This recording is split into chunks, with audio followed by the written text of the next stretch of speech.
Entonces, ¿qué nos dice el teorema central del límite?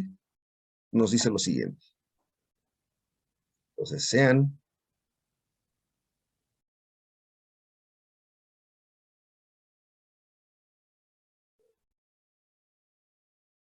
x1, x2, y así nos vamos. Una sucesión. Si se dan cuenta, no puse xn, lo cual implica que esta es una sucesión infinita, ¿no?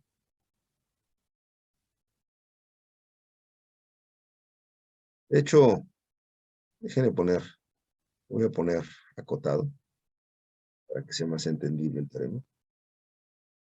Xn, ahora sí. Una sucesión, ahora sí es una sucesión finita,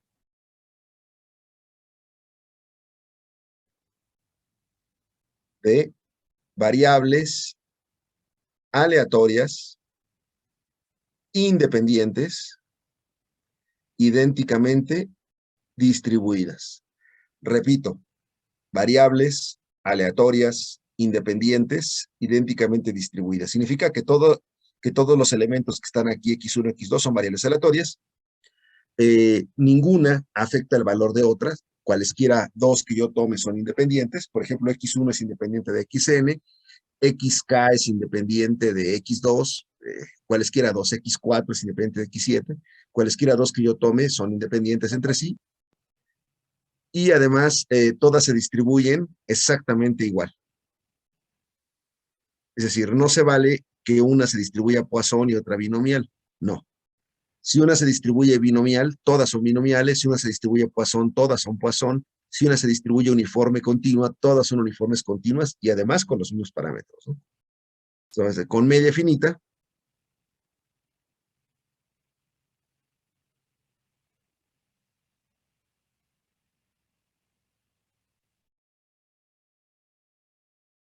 mu y varianza finita,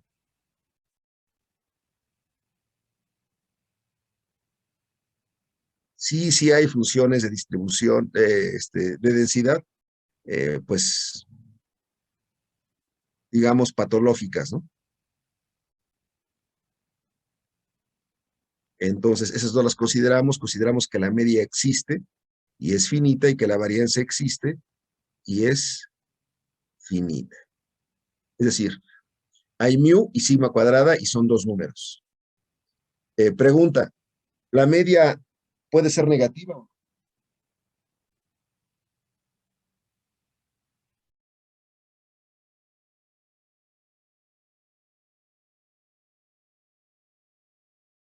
Adelante.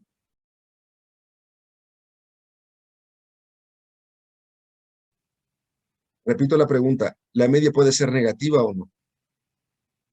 Daniel dice que no.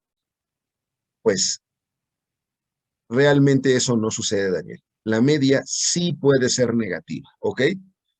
Puedo tener algo con una media -10, con una media -50, sí puede haber cosas con media negativa, ¿no? Por ejemplo, el diferencial de salarios para los ingenieros en puestos altos entre hombres y mujeres. Para ingenieros químicos, por ejemplo, en puestos de subdirección hacia arriba. Pues si tomo la diferencia entre los salarios de las mujeres menos los salarios de los hombres, resulta que los hombres ganan más en promedio y esa diferencia es negativa. Si yo considero la media de todos los salarios para los ingenieros químicos de puestos altos, esa media va a tener un valor negativo, ¿ok? Entonces, sí puede ser la media negativa, pero lo que no puede ser es que la varianza sea negativa. La varianza siempre es una cantidad positiva. ¿Puede ser cero? Sí puede ser cero, pero si la varianza es cero, significa que las variables, estas que están aquí, no varían y todas serían constantes y serían además iguales al mismo valor. Pues no tiene sentido, ¿no? La varianza tiene que ser estrictamente positiva para que tenga sentido el problema. Entonces,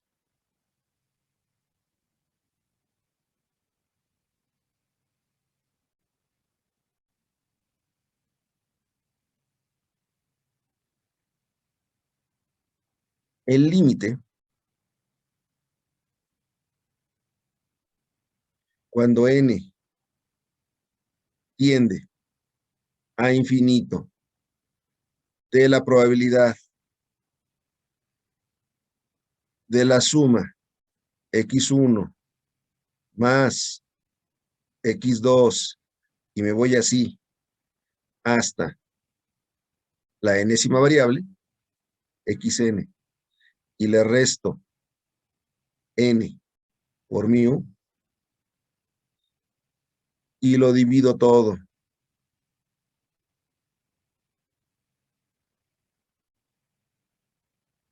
entre sigma por raíz de n, la probabilidad de que esto sea menor o igual a un valor específico es igual en el límite a la función de distribución normal phi evaluada en x. De hecho, bueno, voy a anotar donde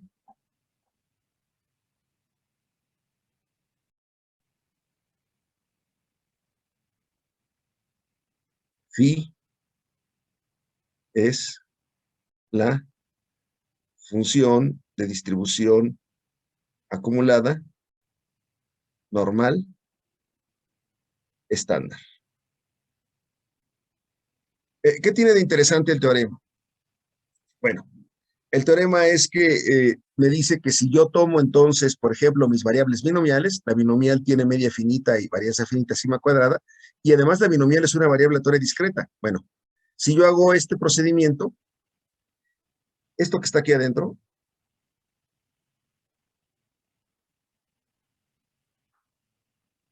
es una variable aleatoria a su vez, porque es una función de variables aleatorias, es variable aleatoria, y resulta que esa variable aleatoria, eh, pues x1 más x2 más xn menos n por mu entre sigma por raíz de n, ¿qué creen? Se va a distribuir normal estándar. Y si yo en lugar de tomar la binomial tomo la Poisson, que es una variable aleatoria muy diferente, también es discreta, pues ¿qué creen? Hago este procedimiento y me va a dar la distribución normal estándar. Y si en lugar de tomar la Poisson, tomo, por ejemplo, la uniforme continua, o sea, una uniforme que varíe entre dos valores A y B, va a pasar exactamente lo mismo. También se va a distribuir normal 0, 1. Y si tomo una exponencial, bueno, tomo x1, x2, xn, variables aleatorias exponenciales con parámetro lambda, va a ocurrir lo mismo. Esto es algo pues increíble, porque no importa la forma original de la distribución de las variables aleatorias x1, x2, xn, en el momento que yo hago este procedimiento, todas tienden a una distribución normal. En ese sentido, la distribución normal es una especie de distribución asintótica de la suma de variables aleatorias sin importar cómo se distribuyan. Eso es lo importante del teorema. No sucede que si yo tengo la suma de puras hipergeométricas, esto se vaya a cierta distribución, y si yo tengo la suma de puras Weibull, se vaya a otra. No. Lo que está en el rectángulo, esa variable aleatoria, siempre se va a ir a, a una distribución normal. Entonces, le vamos a poner un nombre y voy a hacer el análisis de lo que está en el rectángulo, ¿no? Por eso lo dejo así, de hecho lo voy a hacer en rojo, y lo vamos a poner como una observación. Es una observación importante, porque es una observación muy operativa y que usaremos después. Entonces, si se dan cuenta, tengo x1 más x2 más xn, pues es la sumatoria, ¿no? Desde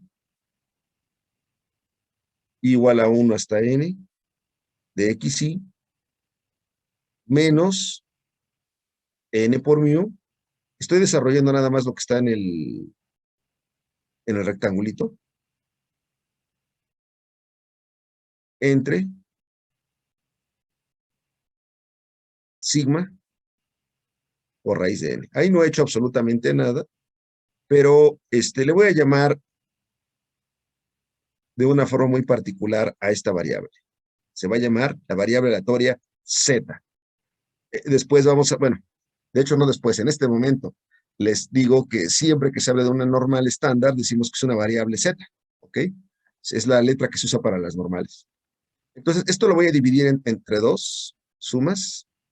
Ya sé que la suma va desde 1 hasta n, no voy a estarlo repitiendo en cada ocasión, entre sigma por raíz de n. Bueno, si quieren lo pongo para que no se me confunda. Desde igual a 1 hasta n. Sí, no, en realidad no tenemos prisa, ¿no? Menos n por mu entre sigma por raíz de n. Ahí no he hecho nada más que dividir lo que está en el numerador en dos partes, ¿no? Ahora sí. El primer término, este término que está aquí, lo voy a multiplicar en el numerador y en el denominador por 1, pero el 1 que voy a utilizar va a ser raíz de n entre raíz de n. Raíz de n entre raíz de n es 1, ¿están de acuerdo? Entonces, multiplico el primer término numerador y el denominador por raíz de n. Y me queda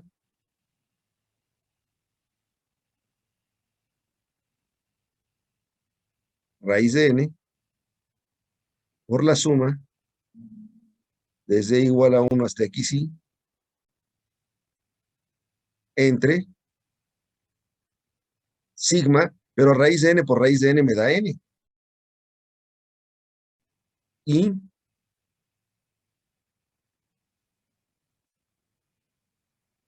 pues aquí hago la cancelación, ¿no? Este se cancela con este y me queda raíz de n en el numerador por mu entre sigma. ¿Por qué hacer esta simplificación? Ah, bueno, vean. Este término que está aquí, este. Ya lo conocen. Lo vimos cuando vimos estadística descriptiva. Se llama media muestral. Entonces, lo que tengo es raíz de n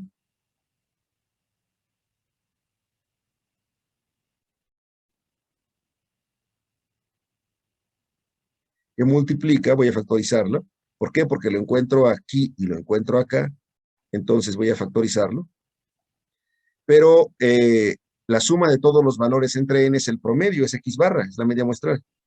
Entonces me queda x barra entre sigma menos mu entre sigma, lo cual es igual a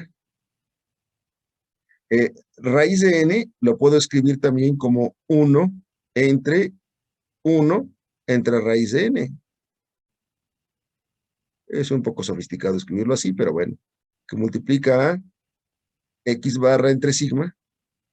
De hecho, los dos términos tienen el mismo denominador y entonces los puedo poner agrupados en un solo numerador y esto me queda x barra menos mu entre sigma entre raíz de n. Ahora, ¿por qué esto es por qué esto es relevante? Bueno, es relevante porque si yo tomo x barra y le saco la esperanza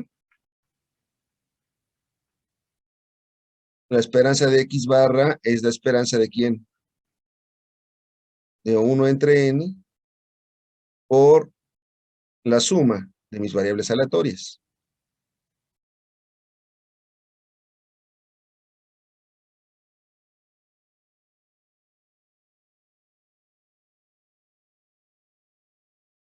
Entonces, recuerden que puedo sacar las constantes de la esperanza sin ningún problema.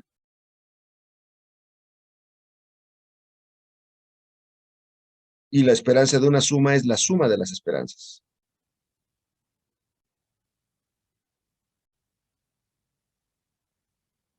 desde igual a 1 hasta n de la esperanza de xy.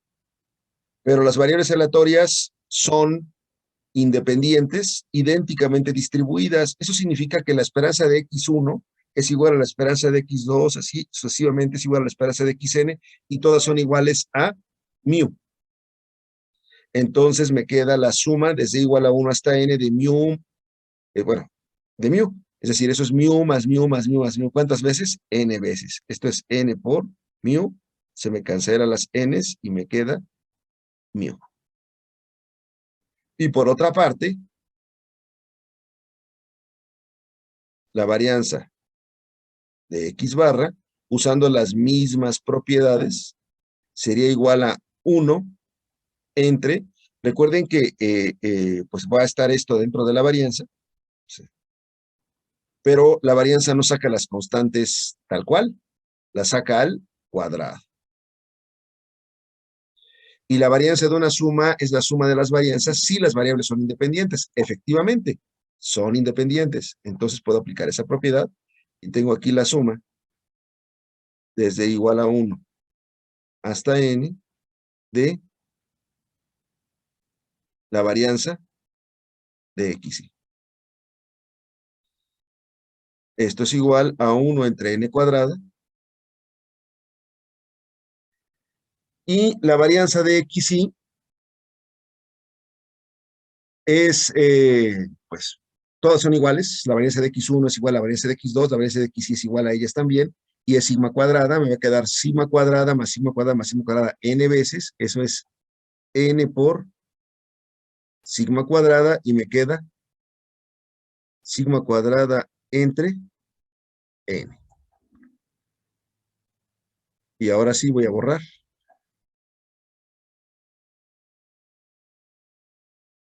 Borro aquí, borro acá, borro por acá, borro toda la parte de arriba.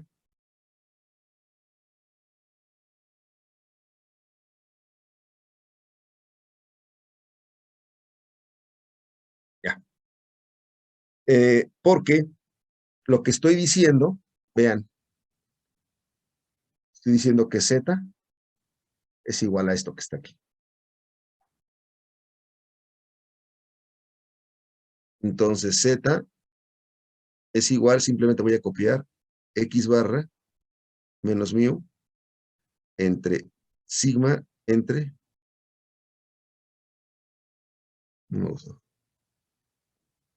entre raíz de n. Pero lo que acabo de ver es que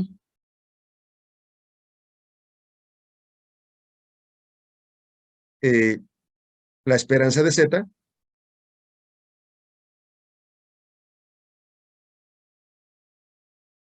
es igual a mu y que la varianza de z, recuerden que sigma cuadrada, si le ponemos aquí subíndice z, es la varianza de z, y también la acabo de calcular. Es igual a sigma cuadrada entre n, y por lo tanto, la desviación estándar de z es la raíz cuadrada de la varianza, es igual a sigma entre n. Entonces, lo que estoy diciendo es que z es igual a x menos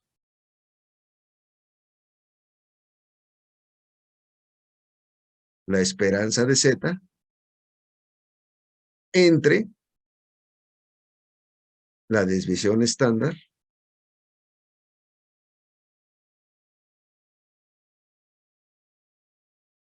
de hecho, déjenme ver aquí me estoy equivocando. Hemos visto x barra, ¿no? Sí, es este valor que está aquí. La esperanza de x barra es mu, sí, no z. X barra, muy bien. Aquí también estaba yo ya emocionándome. Sigma cuadrada de x barra, la varianza de x barra, que fue lo que acabamos de calcular aquí. Aquí está la varianza de x barra. Y acá también.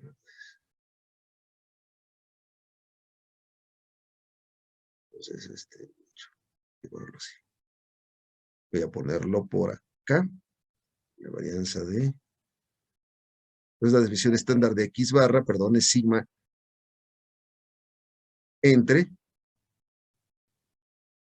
raíz de n, porque tengo que sacarle la raíz cuadrada a todo, o sea, a todo ese término que está aquí. Entonces me queda X barra menos la media, la esperanza de X barra, aquí está, y lo pongo ahora sí.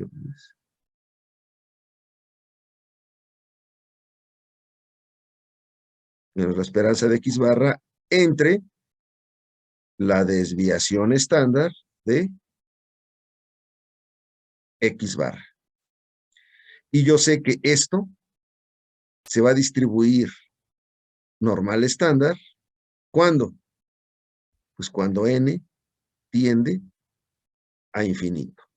Lo que estoy diciendo es que para muestras grandes, yo puedo construir una distribución normal solamente tomando la media de esas variables aleatorias, sin importar la distribución que tenga. Tomo la media de las variables aleatorias, le resto la esperanza, la media muestral, y la divido entre la desviación estándar de la media muestral. Y esa nueva variable aleatoria llamada z siempre se va a distribuir normal estándar. Entonces el teorema no solamente me habla de un resultado asintótico, sino que me permite construir específicamente una variable aleatoria con la distribución límite, en este caso es la distribución normal 0, 1. ¿Alguna pregunta?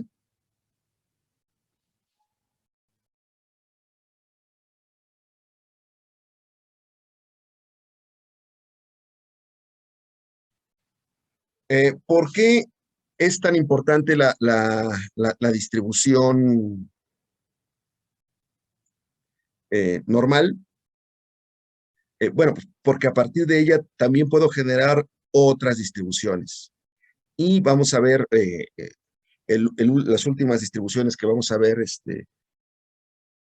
correspondientes a las variables aleatorias continuas son las generadas por distribuciones en el muestreo. ¿Hay alguna pregunta?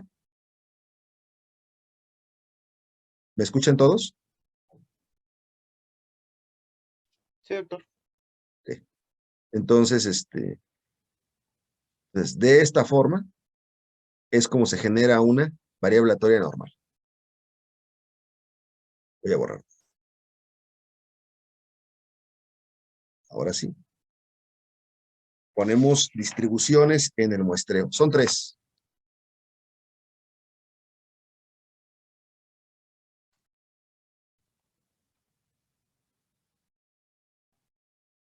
Y tenemos 3 teoremas. Primer teorema. De hecho, puedo leer teorema 1.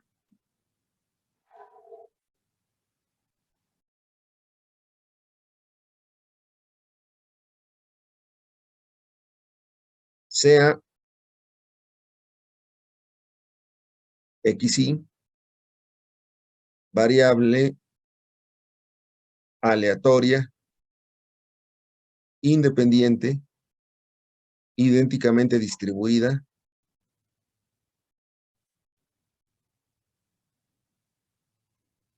normal 0, 1.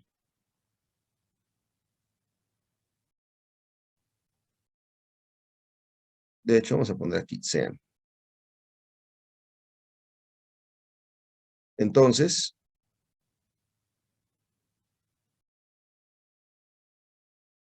bueno, hicieron entonces. Punto.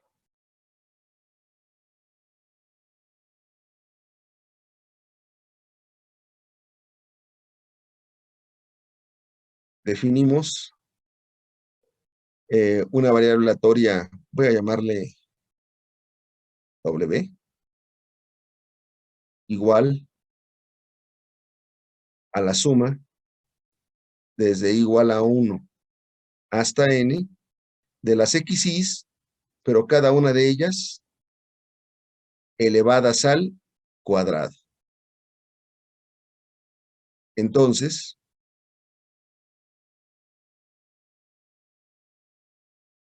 primer resultado. Mi variable aleatoria W se distribuye G cuadrada con n grados de libertad. Ahorita les voy a mostrar cómo se ve una G cuadrada. Segundo, la esperanza de W, es decir, de una variable G cuadrada, es igual al número de grados de libertad. Y tercero, la varianza de una variable aleatoria G cuadrada es igual a 2n. Por supuesto, que en todos los casos, n debe ser mayor o igual a 1. Si no fuera n igual a 1, el único valor posible sería 0, y si tengo 0 variables aleatorias normales, pues no puedo hacer absolutamente nada, ¿están de acuerdo? Eso es una cosa muy, muy lógica. ¿Cómo se ve la distribución G cuadrada? Se las presento ahorita. No es difícil de dibujar. Pongo aquí derechito esto. Para empezar, está concentrada, como es la suma de variables aleatorias al cuadrado. Recuerden que la normal toma valores entre menos infinito y más infinito, si puede tomar valores positivos y negativos.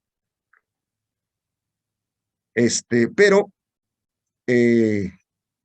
la G cuadrada es la suma de normales elevadas al cuadrado. Entonces, cada uno de los términos es positivo o, en el peor de los casos, 0.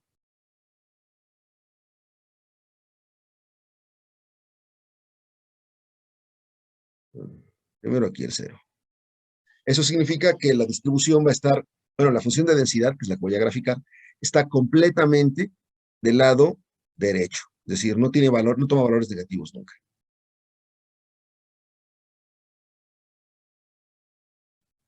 Y esto es así. ¿Ok? Sube y luego baja.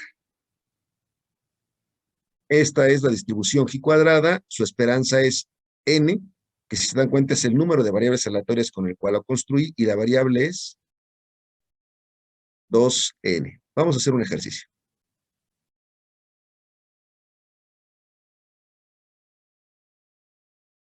Vamos a poner otro color. Voy a considerar x1 distribuida normal con media 1 y varianza 3, y x2 distribuida normal con media 2 y varianza 2. La pregunta es, formule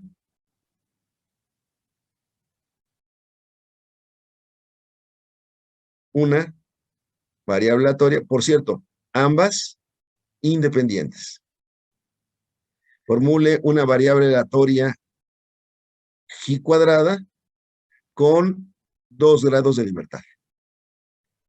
Y ojo, tiene uno que tener cuidado, porque Z es el nombre que le damos a las variables aleatorias que se distribuyen normal estándar. Esta es normal estándar. Esta, vamos a ponerlo en otro color, no es normal estándar y tampoco es normal estándar. Entonces necesito fijarme en el teorema. Tengo que tener puras variables aleatorias normal estándar. ¿Qué tengo que hacer primero? Las normalizo. ¿Cómo las normalizo? Tomo Z1 igual a, tomo X1, le resto la media, que es 1, y la divido entre la desviación estándar, no la varianza.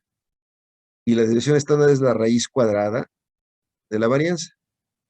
Tomo Z2 y hago lo mismo. Ahora sí, esta ya se distribuye normal 0, 1, y hago lo mismo para la otra. X2, en este caso la media es 2, y la desviación estándar es la raíz cuadrada de 2. Y también se distribuye normal 0, 1.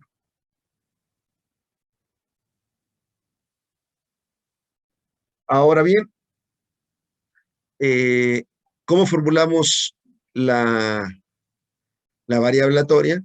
Entonces decimos CAW igual ¿a quién? A Z1 al cuadrado más Z2 al cuadrado. Y yo sé que si la sumo las dos, ahora ya tengo una variable aleatoria, G cuadrada con 2 grados de libertad, como me la habían solicitado, pero la tengo que poner en términos de las variables aleatorias originales, X1 y X2. Entonces, esto es X1 menos 1 entre raíz de 3, todo elevado al cuadrado. Ya sé que se pueden hacer simplificaciones, el denominador tiene raíz y el exponente está al cuadrado y se pueden cancelar. Pero lo que quiero que vean es que estoy poniendo mi variable W en términos de mis variables originales X1 y X2. La raíz cuadrada de 2 elevado al cuadrado. Y por el teorema 1, esto se distribuye G cuadrada con 2 grados de libertad. ¿Alguna pregunta?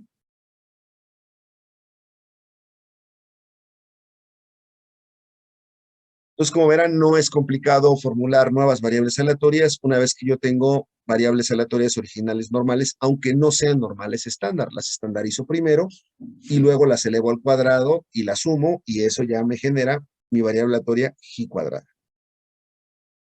Entonces, voy a borrar todo esto.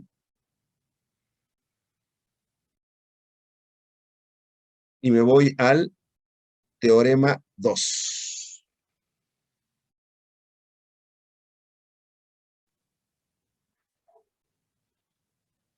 ¿Qué me dice el teorema 2? Me dice sean Z distribuida normal estándar. Ya sé que si escribimos bien las cosas, cuando yo pongo Z, pues automáticamente se puede pensar en que tengo una variable aleatoria normal estándar, ¿no? Y B, una variable aleatoria G cuadrada con nu grados de libertad, es la letra griega nu, que es como una avecita, ¿no? Que pintan así para el paisaje, ¿no? Una avecita, así es. Nu. Este, Independientes.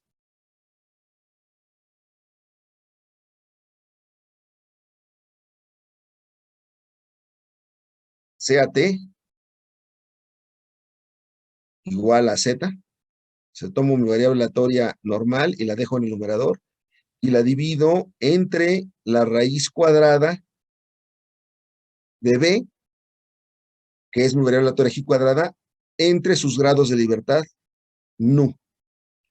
Y eso me da precisamente una T de student con nu grados de libertad.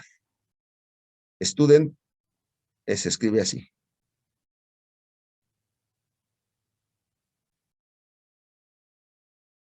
Y curiosamente se pronuncia student. Student. No, no, no. Se considera como un apellido. En realidad, el que encontró esta distribución fue Fisher, pero él era el principal editor en jefe, más bien, él era el editor en jefe de las principales revistas de investigación estadísticas.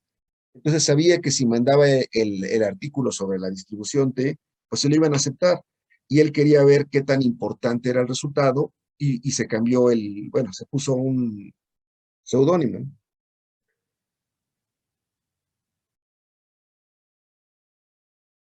Y rápidamente fueron a verlo sus editores diciendo, mira, qué trabajo tan interesante manda este muchacho Student, ¿no?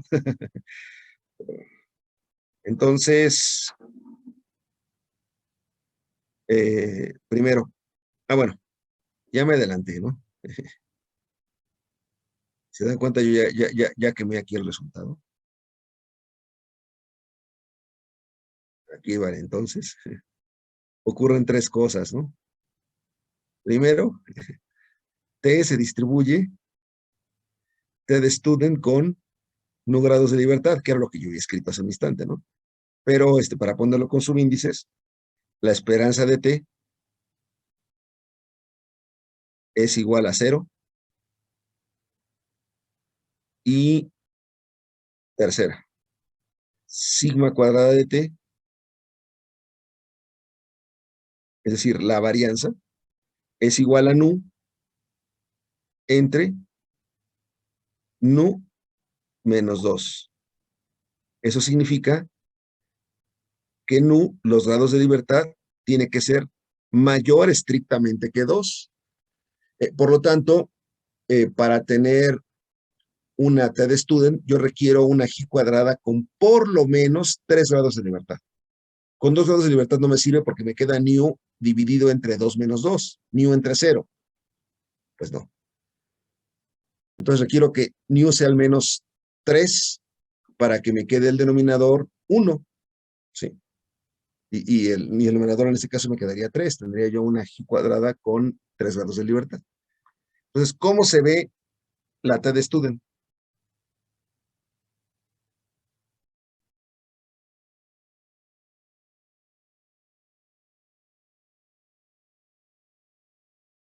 Se ve de la siguiente manera. Es una variable aleatoria que está centrada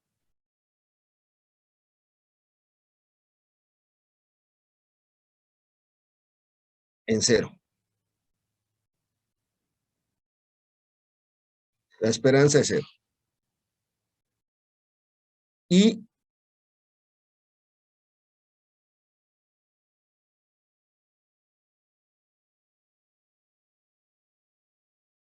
se comporta así. Así, así. Es como una normal, pero más aplastada. ¿Ok? Lo interesante del asunto es que conforme crecen los grados de libertad, la T converge a una normal. ¿A qué me refiero? A que en un principio es así, pero con más grados de libertad, la curva, aquí exageré ya mucho, se va aplanando hasta que coincide completamente con una distribución normal. Y eso es algo muy importante, es decir, la T converge a una normal estándar cuando n tiende a infinito. Y en realidad no es tan infinito, ¿eh? Con más de 30 grados de libertad, ¿qué creen? Ya la T y la normal son prácticamente iguales. Bueno, es como observación. Ya una T con 30 grados de libertad es prácticamente igual a una variable aleatoria Z, distribuida, por supuesto, normal 0,1.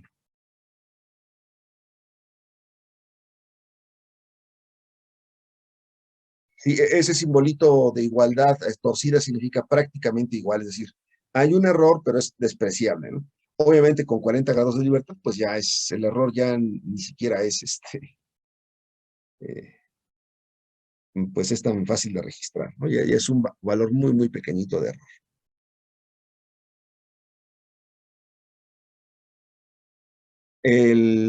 Pues vamos a hacer un ejemplo. Déjenme poner dónde lo vamos a hacer y con qué lo vamos a poner. Lo vamos a poner con rojo. Vamos a hacerlo por acá.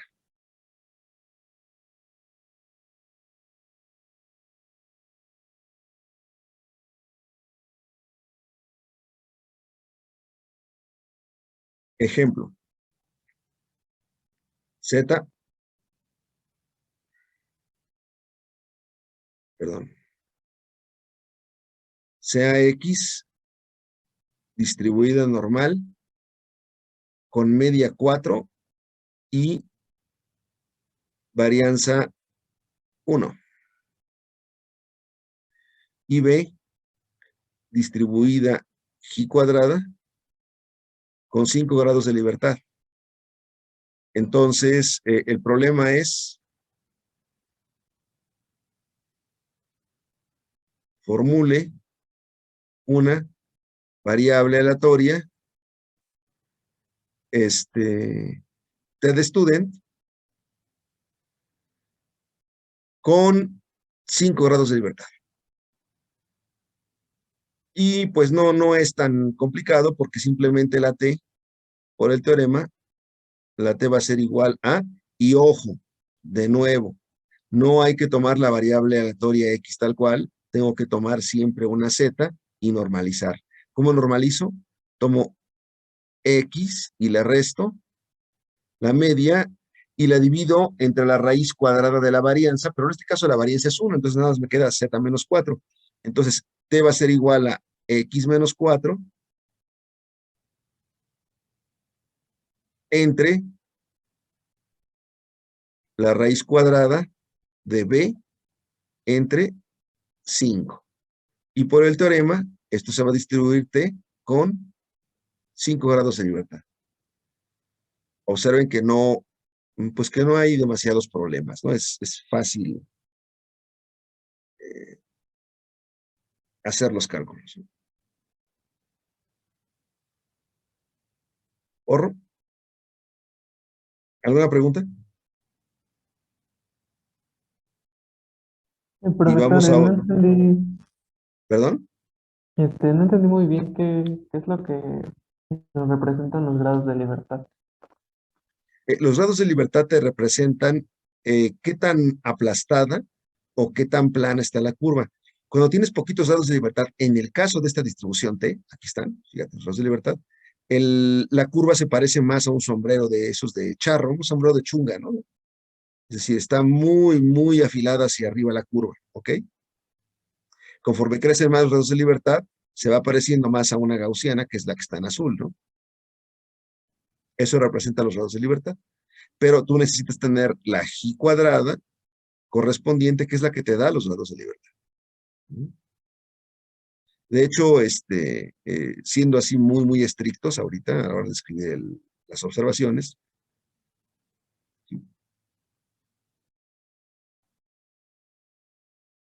voy a reescribir mi observación, voy a poner aquí, de hecho, voy a reescribir completamente, ¿no? Casi.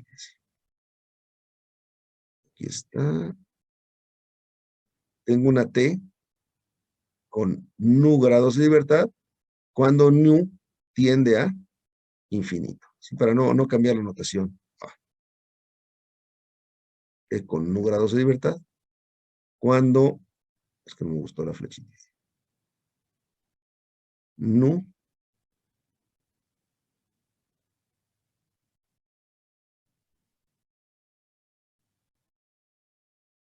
tiende a infinito. Ahora sí. Entonces los grados de libertad te van a decir si realmente tienes todavía una distribución T o si ya tienes una variable aleatoria normal estándar. Por ejemplo, una T con 50 grados de libertad es una normal estándar. Una T con 150 grados de libertad es una normal estándar. Una T con 28 grados de libertad es una T. Una T con 7 grados de libertad es una T. Una T con 35 grados de libertad es una normal estándar. ¿Ok? 30, ese es el límite, ¿no? Ahora sí, borro. Y nos vamos al teorema 3.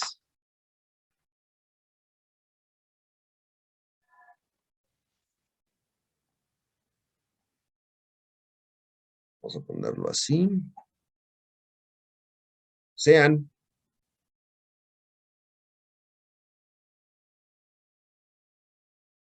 M1 distribuida, una variable aleatoria distribuida G cuadrada con nu1 grados de libertad y M2 distribuida G cuadrada con nu2 grados de libertad. Independientes, ambas, por supuesto.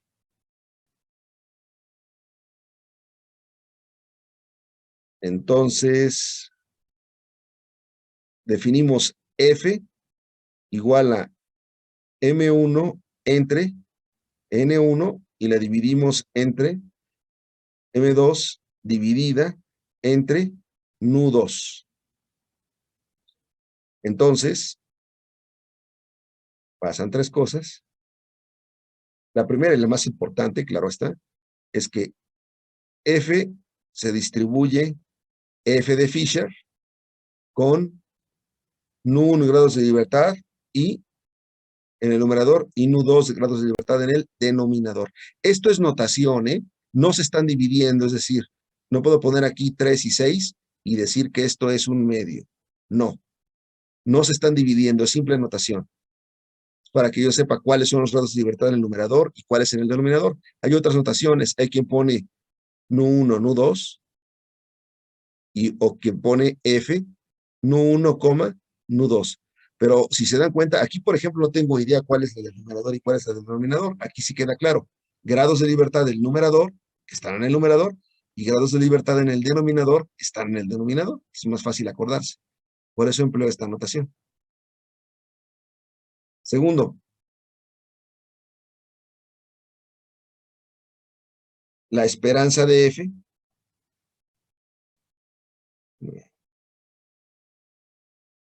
Ponerlo entonces más separado.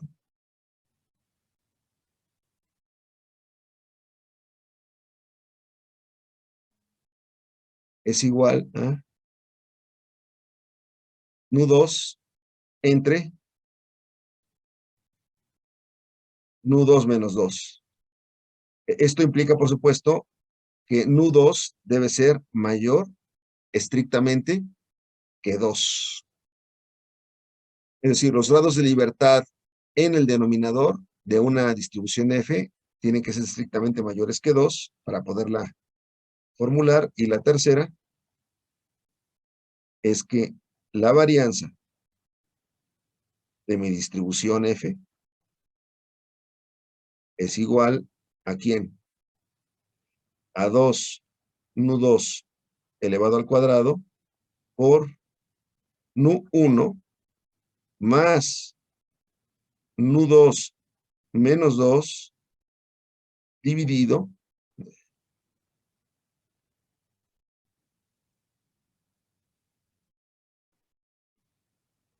entre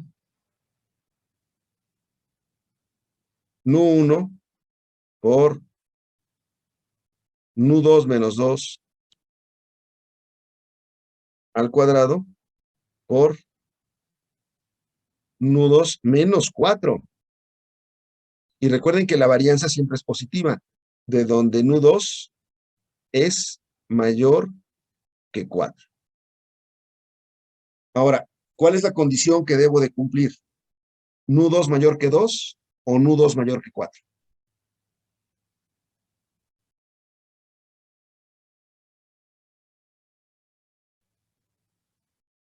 A ver, ¿qué pasa si tomo Nu2 mayor que 2 y tomo como Nu2 igual a 3?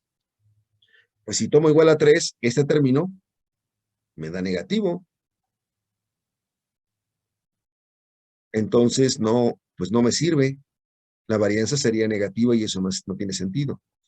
Voy a tomar la condición que hace que ambas se cumplan. Si Nu2 es mayor que 4, pues en particular es mayor que 2.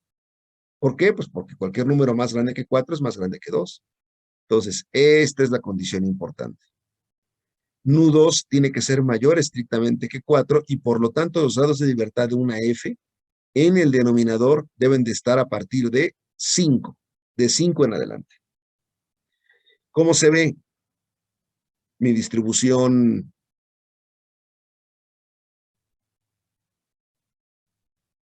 G cuadrada?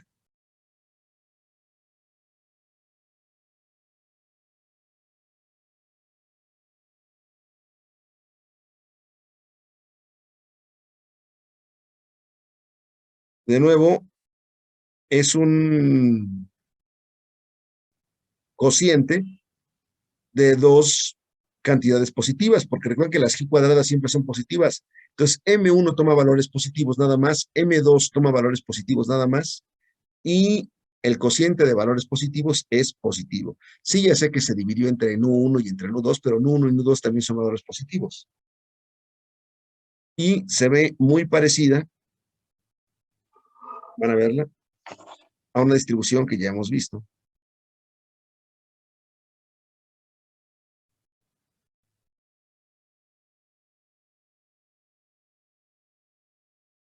Se ve así. Uy.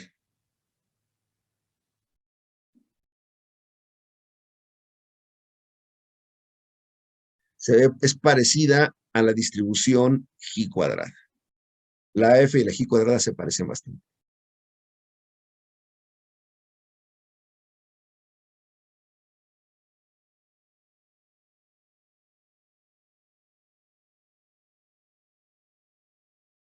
¿Sí? Entonces, pues vamos a hacer un ejemplo. El azul.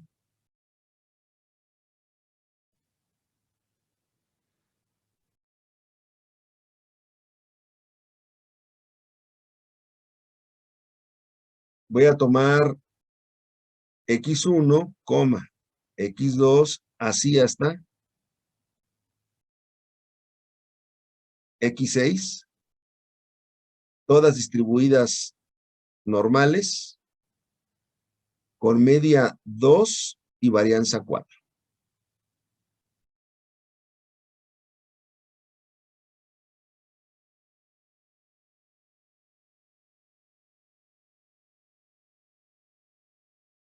Formule una variable aleatoria f a partir de estas variables con un grado de libertad en el numerador y 5 en el denominador. ¿Cómo le hacemos? Primero estandarizamos. Decimos, hacemos ZI igual a XI menos 2. Recuerden, siempre es muy importante estandarizar entre la raíz cuadrada de 4, 2. ¿Ok? Entonces, esto va a ser normal 0,1 para toda I. Y las I's van desde 1 hasta 6.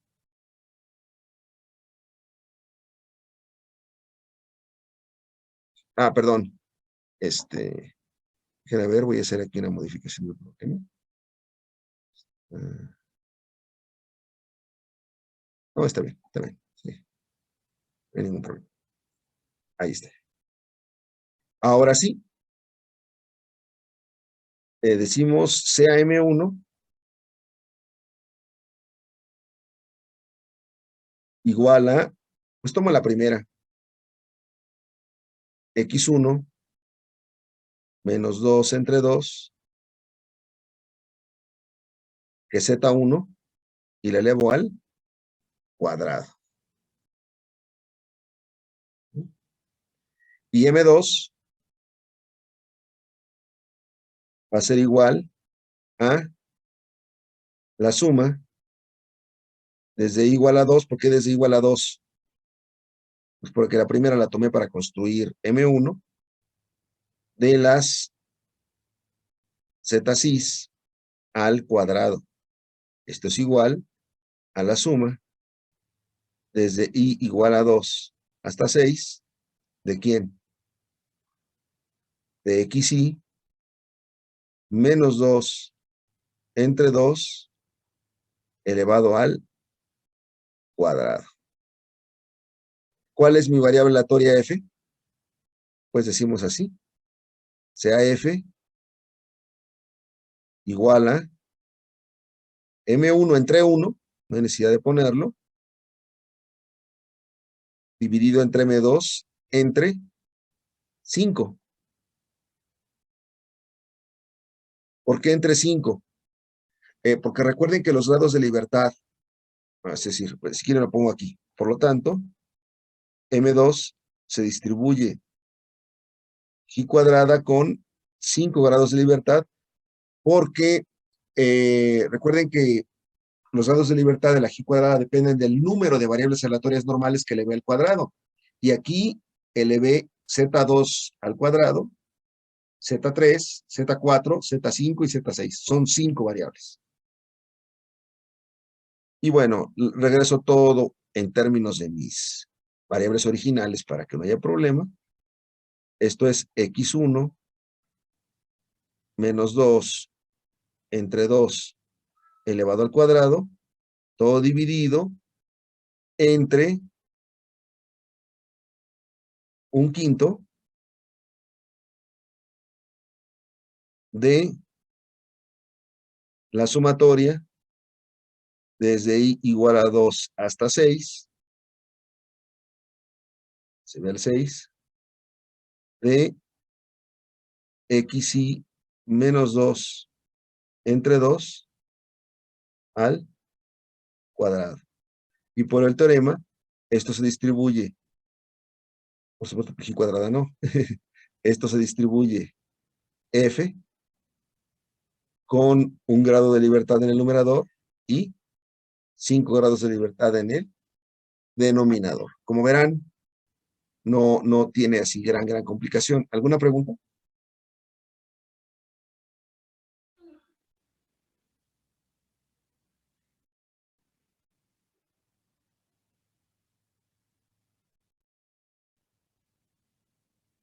¿No hay preguntas? Bueno.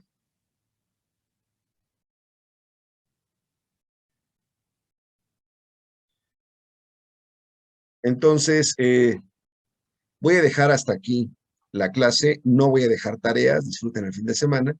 Y pues terminaremos con esto el viernes de la 8ª semana, ¿verdad? Esta es la 8ª semana. Sí. Sí.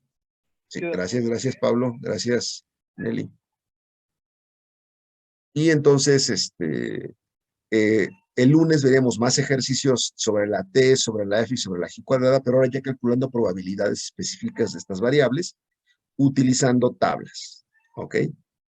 Después de eso, lo que veríamos sería la función generadora de momentos, haríamos algunos ejercicios, y para ya entrar a lo que es después estimación y prueba de hipótesis. Entonces, agradezco a todos su participación, que pasen un excelente fin de semana. Hasta luego.